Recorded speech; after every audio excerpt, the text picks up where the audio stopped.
बहनों, प्रभु यीशु मसीह के मधुर नाम में आप सबों को मेरा नमस्कार।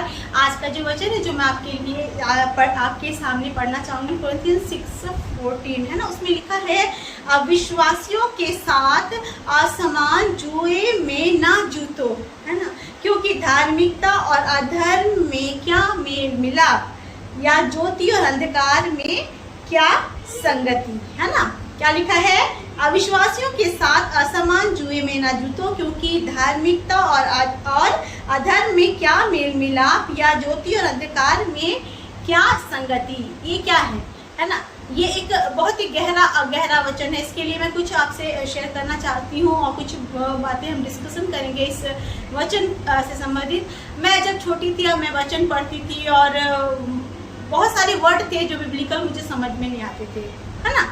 तो काफ़ी दिन तक भी मैं पढ़ती थी, लेकिन कुछ बातें समझ में नहीं आती थी मुझे। लेकिन यहाँ पे जब मैं बड़ी हुई और वचन पढ़ी तो इसके ग्रेट मीनिंग को जो है, छुपे हुए महान जो है इसके अर्थ को मैं समझ सकी। और इसका अर्थ क्या बताता है? इसका अर्थ बताता है कि जब हम परमेश्वर के जन हैं तो हमारा जीवन जो है अविश्वासियों के साथ, ऐसे लोगों के साथ ना बढ़े, ना रहे, ना चले, क्योंकि एक धर्मी इंसान अधर्मी के साथ क्या मेल जोल कर सकता है?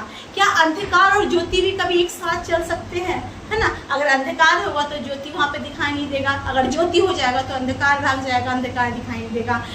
तब जब मैंने बहुत सारे पास वालों को देखा कि विवाह के संबंध जब वो लोग प्रचार कर रहे थे तो उन्होंने इस वचन को कोट किया, तो मैं समझ नहीं पा रही थी कि ये क्यों कोट कर रहे हैं। लेकिन सच्चाई ये है, जैसे कि मेरी माँ कहा करती थी कि एक इंसान के लिए, एक बेटा के लिए, एक बेटी के लिए जीवन और मरण से भी इम्पोर्टेंट कुछ डिसीजन होता है, वो होता है मैरिज का डिसीजन। अगर आप सही इंसान के साथ शादी करते हैं तो आपका जीवन इस दुनिया में ही स्वर्गीय लगेगा आपको। लेकिन अगर आप एक गलत संगति में, गलत जीवन साथी के साथ बंध जाते हैं तो आपका जीवन इस संसार में ही नरक बनकर रह जाएगा। है मैं देती हूँ, अगर जब गांव में हम देखते हैं, है ना, खेती होती है, किसान लोग क्या करते हैं? खेती बाड़ी करते हैं। खेती बाड़ी के लिए वो लोग क्या करते हैं? हल जोतते हैं। तो आजकल तो बहुत सारे ट्रैक्टर्स यूज होते हैं, लेकिन पुराने जमाने में जो थे वो बैल को, है ना, बांधा जाता था और उसको उनको ना इक्वली एक जैसा बैल लेते थे वो लोग, है ना। एक बैल ऐसा है तो दूसरा बैल भी ऐसा ही होगा, ऊपर से एक लकड़ी का पट्टा लगाया जाता था और फिर वो लोग उसको चलवा के हल जुताते थे, है ना, वो हल जोतते थे। वैसे अगर आप बाइक का एक पहिया छोटा लेते हो और बाइक का एक दूसरा पहिया बड़ा लेते हो तो बाइक नहीं चलेगा, दोनों बराबर होनी चाहिए, है ना। दैट मीन्स अगर आपका विश्वास प्रभु यीशु मसीह में है और आप जानते हैं कि वो आपका उद्धारक है, वो आपने उसके द्वारा नया जीवन को पाया है, उसने आपको चुना है कि आप उसके कार्य को अपने जीवन में पूरा करें, तो आपको ऐसा जीवन साथी चाहिए जो आपके समान सबसे पहले प्रभु से प्यार करे, है ना। तो हमारे जीवन में हमें कैसे इंसान को अपने जीवन साथी मानना चाहिए? सबसे पहले वो इंसान किसी भी बात से, अपने माँ से, अपने बाप से, अपने भाई से, अपनी बहन से, अपने फ्रेंड से, अपने किसी भी रिश्ते से ज़्यादा इम्पोर्टेंस जो है वो प्रभु को दे, है ना। सबसे पहला गुण हमारे जीवन साथियों के अंदर होना चाहिए। अगर आप शादी नहीं किए हैं तो ये गुण देख के करना। First thing that you have to find out that whether that person is the lover of Jesus और नॉट। अगर उसके जीवन में परमेश्वर का प्रेम नहीं है, बहुत सारे ऐसे जीवन साथी मैंने देखे हैं, बहुत सारे ऐसे लड़के भी देखे हैं जो अपने लड़की को ढूंढ के आए हैं। उसका क्या कहने का मतलब, तू सबसे ज्यादा मुझे प्यार कर, है ना, तू सबसे ज्यादा मुझे प्यार कर। लड़का कहता है, लड़की भी कहती है कि तुझे भी दुनिया में सबसे ज्यादा मुझे प्यार करना। लेकिन नहीं, एक मसीही व्यक्ति को ऐसा नहीं कहना चाहिए। एक मसीही व्यक्ति को कभी भी ऐसे इंसान के साथ शादी नहीं करना चाहिए जो इंसानी रिश्ते को परमेश्वर के रिश्ते से ऊपर समझे, है ना। बाइबल में साफ रीति से लिखा गया है कि तू प्रभु अपने परमेश्वर से प्रेम कर, है ना, उसी की उपासना कर, है ना, क्योंकि वो जो है वो परमेश्वर सर्वोपरि है, महान है, उसने बनाया, वो रचयिता है। And there is nothing who can be compared to our Lord Jesus Christ, who can be compared to our God father, है ना, कोई ऐसा नहीं। इसलिए सबसे पहला जो योग्यता है वो योग्यता होना चाहिए कि वो परमेश्वर से प्यार करना चाहिए। दूसरा क्या होना चाहिए? अगर आप उसके साथ शादी कर रहे हैं तो आपको ये बात जानना चाहिए, क्या मेरा होने वाला पति, मेरा होने वाला पत्नी मेरे ही समान दर्शन को लेके आगे बढ़ता है ना। सपोज मैं उदाहरण के लिए बताना चाहती हूँ कि एक बहन है ना, एक बहन थी जो कि परमेश्वर की सेवा करती थी, परमेश्वर उसे बहुत अपने लिए इस्तेमाल करता था। छोटी उम्र से ही उसने प्रभु को अपना जीवन दे दिया था और काफ़ी इस्तेमाल होती थी। आज भी वो बहन जो है पंजाब में इस्तेमाल होती है, वो बहन दिल्ली में इस्तेमाल होती है, कई जगह में वो बहन को मैंने देखा है। अभी कुछ दिन पहले वो बहन मिडिल ईस्ट या कहाँ जाके प्रभु के नाम से वो प्रचार कर रही थी। तो उस बहन के साथ ये था कि जब उसने अपने जीवन को प्रभु को दिया है ना, जब उसने अपने प्रभु को दिया तो वो प्रभु को पूरी रीति से समर्पण करके बोली, प्रभु I want to do ministry है ना, और मैं प्रभु तेरी उपासना, तेरी आराधना, तेरी स्तुति और तेरी ही प्रशंसा करूंगी, तेरे लिए ही कुछ करना चाहती हूँ। लेकिन क्या हुआ, उसका जो जीवन साथी था वो इस चीज के लिए अग्री नहीं हुआ। और क्योंकि उसका जीवन साथी इस बात के लिए अग्री नहीं हुआ, घर में बहुत सारे है ना विरोध आए, बहुत सारी परीक्षाएं आए, बहुत सारे टेंशन आया। इस कारण से क्या हुआ, बहन प्रभु की सेवा में आगे तो बढ़ी लेकिन बहुत बाधाओं के साथ है ना, बहुत बाधाओं के साथ आई। और इस कारण से क्या हुआ, बहुत सारे उसके जीवन के अनमोल वर्ष जो वो और भी अच्छे से सेवा कर सकती थी वो नहीं कर पाई है ना। क्यों नहीं कर पाई, क्योंकि उसके और उसके हस्बैंड का दर्शन एक समान नहीं था। मेरे प्रियो, हमारा दर्शन भी एक समान होना चाहिए। अगर आप चाहते हैं, सपोज आप चाहते हैं कि आप कोई स्कूल खोले और स्कूल खोल के बच्चों के बीच में प्रभु की सेवा करें, तो आपकी वाइफ को भी है ना उसमें आपके दर्शन में आपके साथ मिलके आगे बढ़ना है। क्योंकि बाइबल में जो है जीवन साथी को, स्पेशली वाइफ को, एक सहायिका के रूप में परमेश्वर ने दिया है ना, कि वो हेल्पर है, वो सहायता करती है, वो हर बातों में है ना अपने हस्बैंड के साथ कदम से कदम मिला के चलती है। पति हमारा है ना, हम जो होते हैं वो भी हेड के रूप में बुलाए गए हैं कि वो आगे चले और उसके साथ साथ हम चल के आगे बढ़े। पहला क्या है, पहला आपको देखना है कि वो परमेश्वर से प्यार करने वाली होनी चाहिए। दूसरा, उसका जो दर्शन है और आपका दर्शन एक समान होना चाहिए।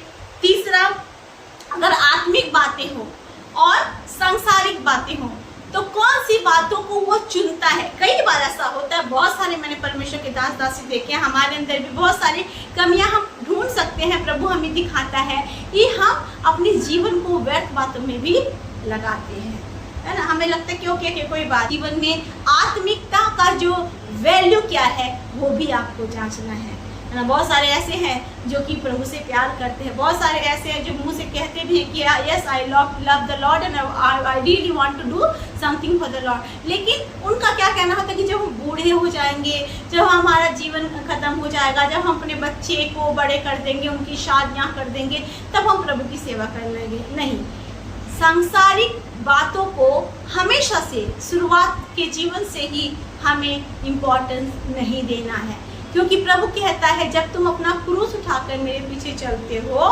है ना, तो सब कुछ छोड़ के चलना पड़ता है। लेकिन ये भी प्रभु कहता है कि जो उसका क्रूस उठा के पीछे चलता है उसके पीछे वो कभी कमी में भी नहीं रहता, वो घटी में भी नहीं रहता। जैसे मैं हमेशा कहती हूँ ना कि वचन कहता है कि जवान सिंहों को घटी होती है, वो भूखे भी रह जाते हैं, लेकिन यहोवा के डरवैयों को किसी वस्तु की घटी नहीं होती है ना। तो हमारे जीवन में जो है प्रभु प्रमुख होना है, प्रभु का दर्शन प्रमुख होना है, प्रभु की धार्मिकता जो हमारे जीवन में प्रभु बढ़ाना चाहता है उसकी भी प्रमुखता को हमें देखनी है। और चौथी बात जो हम देखेंगे वो है वो इंसान है ना अपने चरित्र में है ना, he must be a man of character and value है ना।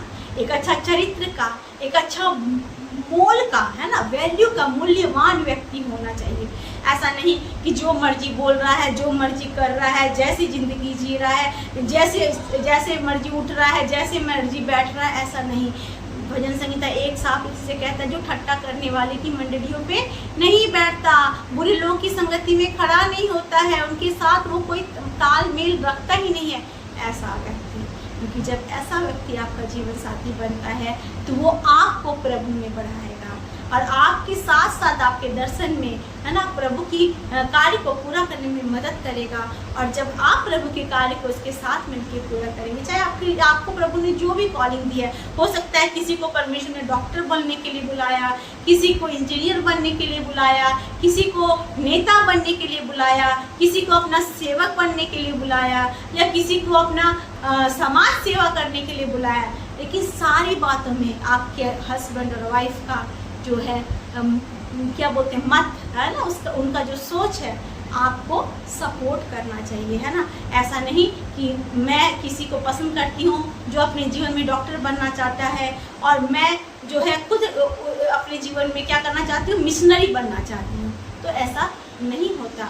हो सकता है कि परमेश्वर उस स्थान में उसे ले जाके, है ना, इस्तेमाल करे एज ए डॉक्टर के रूप में, जहाँ आप इस तरह का काम कर सको, लेकिन आप अकेले करोगे, है ना, and he will be in a another field. तो अगर आपके साथ मिलकर करता, मैं कुछ दिन पहले एक भाई से बात कर रही थी। वो भाई ने ना बहुत जगह में जाके मिशनरी का काम किया। उस भाई ने छोटी उम्र में ही एक ऐसी जीवन साथी को चुना जो प्रभु से प्यार करती और प्रभु के लिए अपना जीवन दी थी। और वो दोनों एज ए मिशनरी एक स्थान को गए जहाँ पे कोई भी प्रभु का जन नहीं था, और उन्होंने काफ़ी वर्ष तक वहाँ पे सेवाएं की, और वहाँ पर उन्होंने चर्च की स्थापना की। दैट मीन्स व्हेन आप एक जुए को लेके आगे बढ़ते हो, है ना, एक ही सेम टू सेम, है ना, क्या कहते हैं, जैसा आपका दर्शन है वैसा उसका दर्शन है, जब जैसा आप प्रभु को प्यार करते हो वैसा वो प्रभु को प्यार करता है, ऐसा आप character, man of character and value, वो भी मैन ऑफ कैरेक्टर और वैल्यू है। जैसा आप हो कि you are thinking to give importance to the spiritual matter, और वो भी ऐसा है, तो परमेश्वर आपके जीवन को बहुत ऐसे आशीष देता है ना। कई लोग ऐसा सोचते हैं कि नहीं, ये क्रिश्चियन लाइफ बहुत बोरिंग लाइफ है, ऐसे जीवन साथी बड़े बोरिंग होते हैं। लेकिन मैं सच बताती हूँ, दुनिया की कोई भी खुशी इस जीवन से कंपेयर नहीं हो सकती अगर आपका जीवन साथी प्रभु में हो और आपके साथ बैठ के प्रभु को ढूंढता हो, जो आपको प्रभु में बढ़ाता हो। अगर ऐसा नहीं है तो जीवन बेकार है, क्योंकि वचन ये साफ रीति से कहता है, वो जेम्स याकूब 4:4 में वचन में इस प्रकार से कहता है कि संसार से मित्रता परमेश्वर से बैर रखना है। आप याद रखना, अगर आप या आपका जीवन साथी संसार से मित्रता को रख रहा है तो वो किससे बैर रख रहा है आपको पता है? परम प्रधान परमेश्वर से, है ना। अगर वो परम प्रधान परमेश्वर से बैर रखता है तो आप सोच सकते हो कि उसको कौन बचाएगा फिर उसके हाथों से, है ना, बिकॉज उससे ज़्यादा पावरफुल कोई नहीं है। तो मैं सिर्फ इतना बताना चाहूँगी कि अविश्वासियों के साथ असमान जुए में ना जुटे आप, है ना। जैसा वचन कहता है कि ज्योति का अंधकार से क्या तालमेल, है ना, धार्मिकता का, है ना, अधर्म से क्या मेल जोल, इन सारी बातों को ध्यान में रखें। और जब प्रभु के सामने जाते हैं तो आप प्रभु को बोले, प्रभु I want a life partner, एक ऐसा जीवन साथी चाहती हूँ जिसके साथ मेरी ज़िंदगी रुक के टूट ना जाए प्रभु, लेकिन जिसके साथ मैं आपसे और भी प्यार कर सकूँ, जिसके साथ मैं आत्मिकता में और भी बढ़ सकूँ, जिसके साथ एक दर्शन को रख कर आपकी सेवा पूरी कर सकूँ, और जिसके साथ मैं एक ऐसा, है ना, एक ऐसा परिवार चला सकूँ जो परिवार कैरेक्टर और वैल्यू को समझता हो। क्योंकि आपने जिनको जिनको चुना उनको आपने प्रभु शुद्ध ठहराया, और उनको आपने यही बोला कि, है ना, बी फॉलो मी, है ना, आपने क्या कहा? Follow me. और आप चाहते हैं कि हम भी आपके समान पवित्र बनकर आपकी सेवा को पूरा करें। तब जब जीवन साथी प्रभु आपके लिए लेके आएगा, you will not regret for the years that you have lost, you will not cry for the things that you have been doing. नहीं चाहते हैं फिर भी साथ रहना पड़ रहा है, बहुत सारी प्रॉब्लम्स है फिर भी साथ रहना पड़ रहा है, बहुत सारे संघर्ष है, बहुत सारी परीक्षाएं हैं, बहुत सारा उपवास है, बहुत सारे प्रार्थनाएं हैं, तब जाके कुछ होता है। तब वो अपने बच्चों को संभालता है, लेकिन बहुत अच्छे पल खराब हो जाते हैं, है ना। इसीलिए आप जो लोग शादी नहीं किए हैं वो लोग, मैं उनके लिए यही बोलूँगी, आपने जीवन में प्रभु को प्राथमिकता देके जीवन साथी ढूंढे, उसके बाद आप कभी रिग्रेट नहीं करोगे। God will give you the best, और आप गवाही दे सकोगे, है ना, कि प्रभु ने मुझे सबसे अच्छा जीवन साथी, है ना, पति के रूप में या पत्नी के रूप में दिया है। तो मैं विश्वास करती हूँ कि किसी को ये वचन कंफर्ट किया होगा। अगर कोई ऐसा है जो धर्मी होके अधर्मी के साथ है, ज्योति होके अंधकार के साथ है ना, अविश्वासी के साथ असमान जुए को जोत रहा है, तो उसे जरूरी है वहाँ से हट के अपने आंखों को प्रभु की ओर लगाए और प्रभु से कहे, प्रभु मैं अपना डिसीज़न, मैं अपनी लाइफ का डिसीजन सही नहीं ले पा रहा और मैं उनके पीछे भी नहीं जाऊंगा जो कुछ भी बोलते हैं। आजकल बहुत सारे ऐसे भी लोग हैं जो आपको इनकरेज करेंगे, कोई बात नहीं, कोई बात नहीं। नहीं, आपको प्रभु की सुनना है। आप प्रभु को सुन के जब आगे बढ़ेंगे, you will never regret and you will enjoy your married life, you will enjoy your family life and you will enjoy serving the Lord. Praise the Lord. और प्रभु आपको आशीष देगा और बहुतायत से बहुगुणित करके बढ़ाएगा। आइए हम प्रार्थना करें। अनुग्रहकारी महान परमेश्वर पिता, आज नम्र दिन होकर आपके चरणों तले आते हैं परमेश्वर। मैं आपसे प्रार्थना करती हूँ खुदावन परमेश्वर पिता, अगर कोई ऐसा जीवन साथी के लिए प्रार्थना कर रहा है, कोई भाई या बहन प्रभु, तो आप उनकी आंखों को खोलना परमेश्वर पिता। गलत रास्ते में जाके प्रभु अपने जीवन की आशीषों को खोने वाले ना बने परमेश्वर पिता, लेकिन सही जीवन साथी को प्राप्त करके आपकी महिमा करने वाले हों प्रभु परमेश्वर। उनके बंधनों को तोड़ देना परमेश्वर। शैतान अगर उनको उलझा रहा है पिता, उनकी उलझन को खोल देना परमेश्वर पिता, वो आपकी बातों को समझ सके पिता, और प्रभु भावनाओं में बहकर गलत फैसले को ना ले मेरे परमेश्वर पिता, लेकिन आपके भय में रह के प्रभु आपके फैसले को ले पिता। एक ऐसा जीवन साथी प्रभु जो आपसे प्यार करे, जो धार्मिकता की खोज में रहे प्रभु, जो कि man of character of and value होने पाए परमेश्वर पिता, जो परमेश्वर सही एक ही दर्शन के साथ आगे बढ़े परमेश्वर, और जो अपने जीवन से केवल आपको महिमा दे, क्योंकि आपने कहा तू अपने परमेश्वर से तन मन धन से प्रेम रखना प्रभु, and this is something that you wanted from us अब्बा। ये जो वाचा का रिश्ता है प्रभु, ये किसी का भी टूटने ना पाए परमेश्वर पिता। प्रभु आप हर एक के मनों में कार्य करना प्रभु, आशीष देना पिता, ताकि सच में सुयोग जीवन साथी प्राप्त करके प्रभु ना केवल आशीष पाए प्रभु, लेकिन एक ऐसा परिवार खड़ा करे जो परिवार इस समाज के लिए प्रभु एग्जाम्पल ठहरने पाए। मैं विश्वास करती हूँ पिता, ऐसे भाई बहनों की आप मदद करने जा रहे हैं, उनकी आत्मीय आंखों को खोल के पिता, उनकी भावनाओं को प्रभु बंद करके अपनी आत्मिकता से प्रभु आप उन्हें गाइड करने जा रहे हैं प्रभु, अपने बुद्धि ज्ञान से उन्हें प्रभु आप गाइड करने जा रहे हैं पिता। आपका धन्यवाद। अगर कोई कमजोर है, बीमार है, दुख में है प्रभु, उनकी भी सुधि लेना। हर राज्य में, देश देश में प्रभु आपने सुसमाचार का प्रचार करना प्रभु, इस चैनल के माध्यम से अपने नाम को महिमा देना परमेश्वर पिता। और साथ ही साथ मैं दुआ करती हूँ परमेश्वर पिता, इजराइल पे प्रभु आपकी शांति बनी रहे, आपकी इच्छा वहाँ पे पूरी होने पाए। धन्यवाद करते हैं। हर एक सब्सक्राइबर्स को भी आपके हाथों में सौंपते हैं पिता, हर एक की सुधि लेना, हर एक को आशीष देना। यीशु के नाम से इस प्रार्थना को मांगते हैं और पा लेते हैं। आमीन आमीन। Praise the Lord. God bless you.